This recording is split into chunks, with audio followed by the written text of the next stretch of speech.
Very good morning, cadets. The monthly test is scheduled from next week. So, get ready. The same chapter is asked for monthly test. Today, let us understand about the guiding values of Indian Constitution. The guiding values of Indian Constitution, we are going to study what are the basic ideals which are followed in the Indian Constitution that makes philosophy of the Indian Constitution, and moreover it also explains about what are the great ambitions where the government of India want to achieve through the Constitution.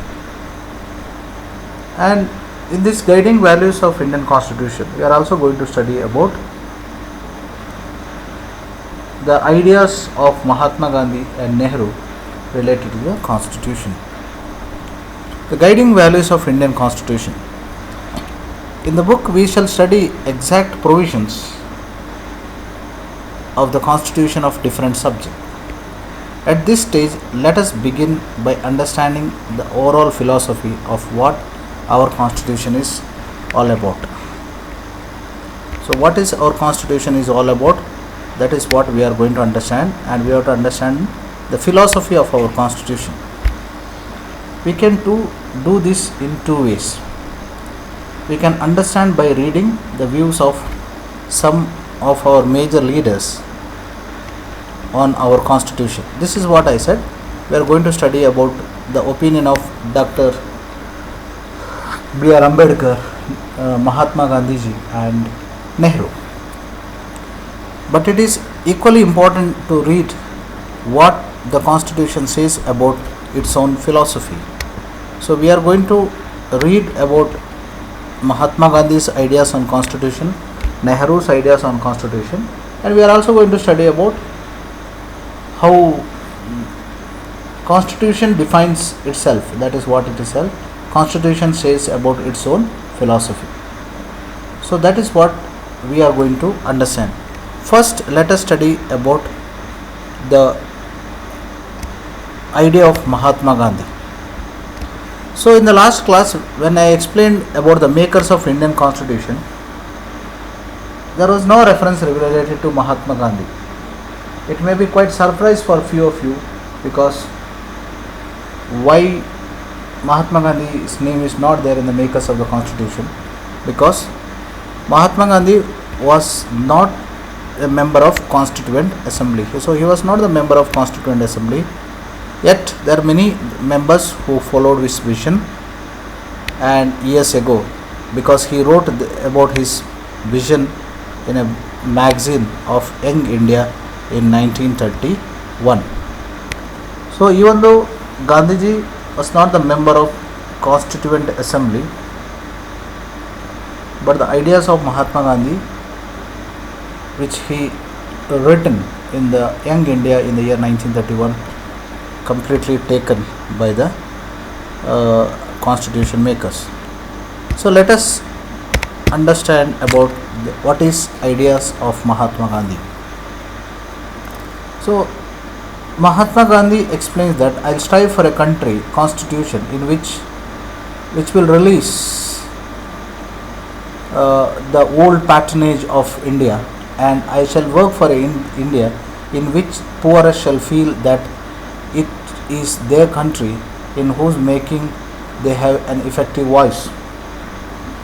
This oath, of course, you may be remembering, because this oath we are taking every year on International Day of Ahimsa or Non-Violence Day, or on Gandhi Jayanti. So Gandhiji says that I am dreaming a India. What is the dream of India? In which even the poorest shall feel that it is his country, and he also feel that even his voice is also matters a lot. And in India, which there shall be no high class or low class. This is very important. So he wanted to explain that in India there is no high class and low class. There is no high class and low class.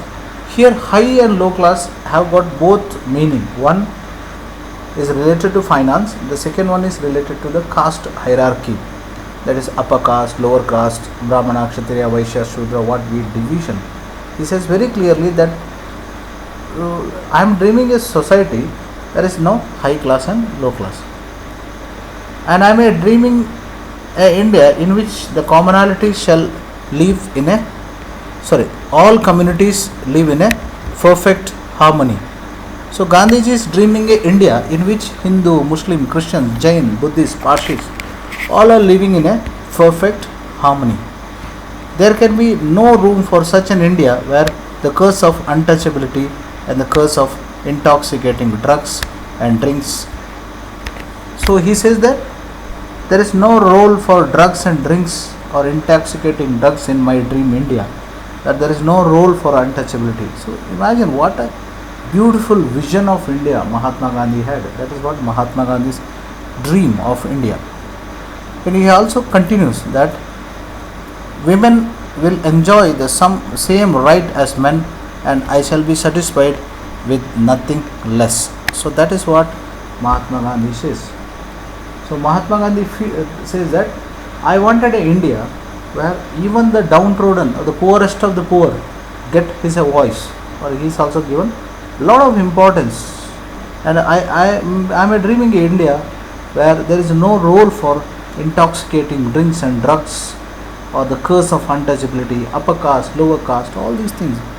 Fantastic dream. That is what Ramarajya of Mahatma Gandhi.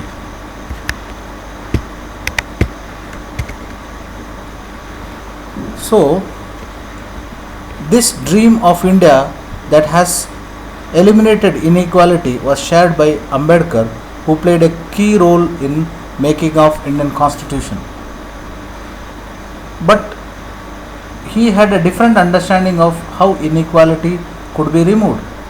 He often bitterly criticized Mahatma Gandhi and his vision of concluding speech to the Constituent Assembly, and his anxiety was very clear. So now Gandhiji said very clearly that on 26 January 1950 we are going to enter a life of contradiction. This is the wordings of Mahatma Gandhi. Mahatma Gandhi said that when constitution is implemented we will enter into a life of contradiction. What is contradiction here? Contradiction is we have political equality but we don't have social and economic equality. Mahatma Gandhi clearly said that we will have political equality but we may not have social and economic equality. Means take for example, today in India we have every person got a right to vote, political equality, but are we all equal socially in a social status? No. Are we equal in economic status? No. That is what he said. Social and economic aspects we are not equal. In politics we will be recognizing the principle of one man, one vote, one value. So Mahatma Gandhi says that in politics we have one man, one vote, one value. But do we have that in society? In our social and economic life, we don't have that aspect of one man, one vote, one value. We shall, by reason of our social and economic structure, continue to deny the principle of one man, one vote, one value.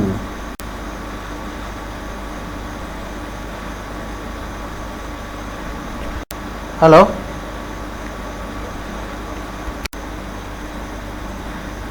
So he explains that one man, one vote, one value, and our social and economic life, we shall have all these things. But do we have economic and social structure and which deny the principle of one man, one value? What do you mean by this one man, one value? The idea is denied. For example, Are we giving equal importance or dignity to every person? We treat or we give social respect based on his position. Position may be mainly about economic position, financial soundness. That is matters a lot. So he says, are we having all those things? How long shall we continue to live in this life of contradictions? So he clearly says it's a contradiction. What do you mean by contradiction? Contradiction is nothing but uh, a value of ideas where which is having lot of contradiction. Means one hand we say we are all equal, but at the same time there is also another way. It is very clearly says that we are not equal in the society, and economically we are not equal. That is what contradiction. We will continue to deny equality in our social and economic life. If you continue to deny it for a long, we will do so only by putting our political democracy in peril. That means it will not continue for a long time. That is what it clearly explains.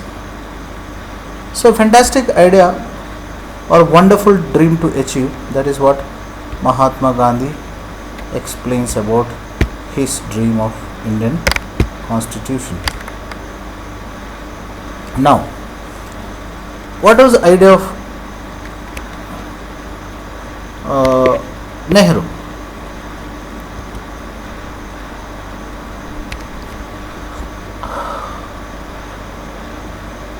Nehru, in his final speech, or the famous speech called the speech in the Constituent Assembly at the stroke of midnight hours. This speech is very famous. You may be heard about this speech. So Nehru's speech in Constituent Assembly at the stroke of midnight on 15th August 1947. Long years ago we made tryst with the destiny, and how the time comes and we shall redeem our pledge, not wholly or in full measure, but very substantially. At the stroke of midnight hour, when the world sleeps, India will awake to life and freedom. A moment comes which come but rarely in history, when we when we step out of old and to the new, when an age ends, and when the soul of nation and long suppressed finds utterance. It is fitting that at the solemn moment we take the pledge of dedication to the service of India and her people, and to the still larger cause of humanity. So that is what this very clearly explains about. Tries that a book that he says that we in the midnight hour, in the stroke of midnight hour, India awakes with the new vision. That is what the famous speech of Nehru. Freedom and power of responsibility, and the responsibility rests upon the assembly. Assembly is the Constituent Assembly, a sovereign body representing sovereign people of India. Before the birth of freedom, we have endured all the pains of labor, and our hearts are heavy with the memory of this sorrow. Some of these pains continue even now. Nevertheless, the past is our, and it is future that beckons to us now. That future is not one case or resting, but striving for, so that we may fulfill the pledge we have to often take, and the one we shall take today. The service of India means the service of millions who suffer. It means ending the poverty and ignorance and the disease and inequality of opportunity. The ambition of the greatest men of our generation has to been wiped every tear from every eye that may be beyond us. But as long as there are tears and sufferings, as long as our work will not be over. Self-explanatory statements. Now let us understand the philosophy of Indian Constitution.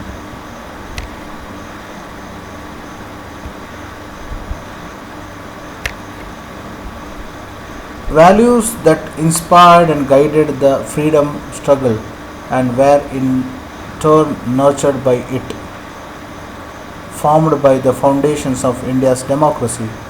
These values are embedded in the preamble of Indian Constitution. They guide all the articles of Indian Constitution. The Constitution begins with a short statement of its basic values. This is called preamble to the Constitution. Taking inspirations from American model, most countries in the contemporary world have chosen to begin their constitutions with a preamble. So preamble is nothing but brief introduction to the Constitution. This is the preamble of American Constitution. This is the preamble of American Constitution. Very brief. In order to form a more perfect union, establish justice, secure domestic tranquility, provide for the common defense, promote the general welfare, and secure the blessings of liberty to ourselves and our posterity. Do ordain and establish the Constitution to the United States of America.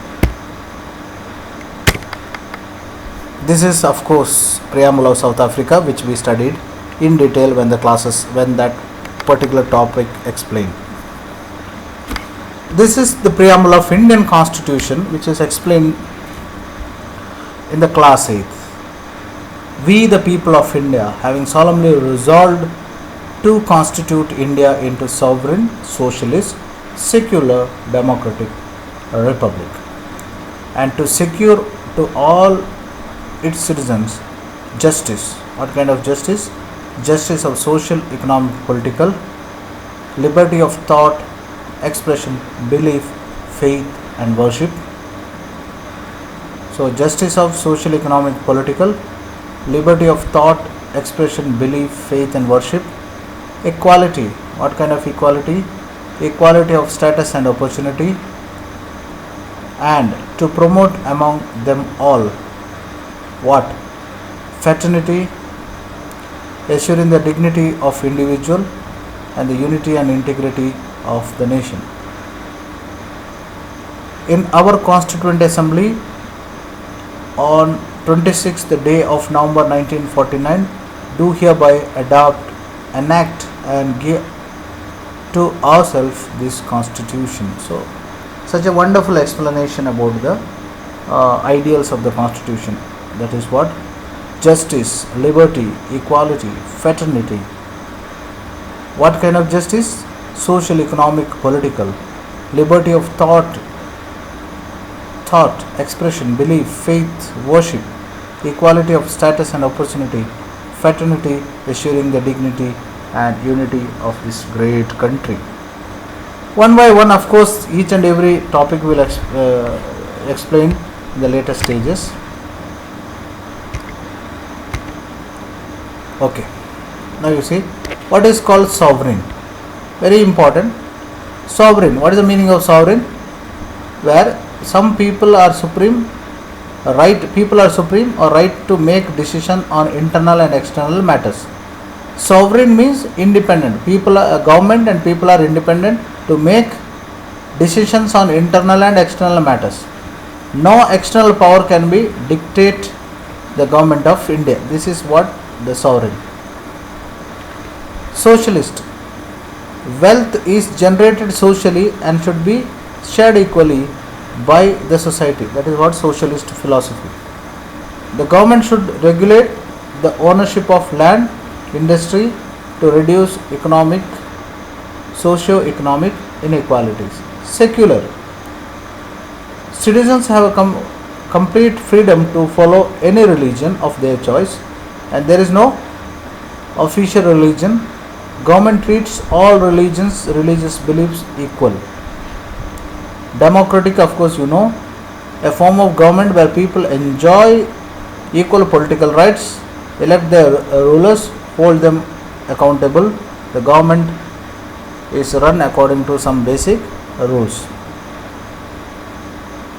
Republic. The head of the state is elected person and not hereditary in position. That is the meaning of republic. Justice. Citizens cannot be discriminated on the grounds of caste, religion, and gender. Social inequalities have to be reduced. Government should be work for the welfare of all, especially of the disadvantaged group. So please write down. This is about justice. Citizen cannot be discriminated on the grounds of caste, religion, and gender. Social inequality have to be reduced. Government should work for the welfare of all. All are equal before law. Traditional social inequalities have to be ended. The government should ensure equal opportunity. Fraternity. All of us should behave as if we are members of the same family. No one should treat a fellow citizen as inferior. So that is the meaning of liberty, equality, fraternity, justice, secular, democratic, republic. Take care. Wish you a wonderful day. Thank you.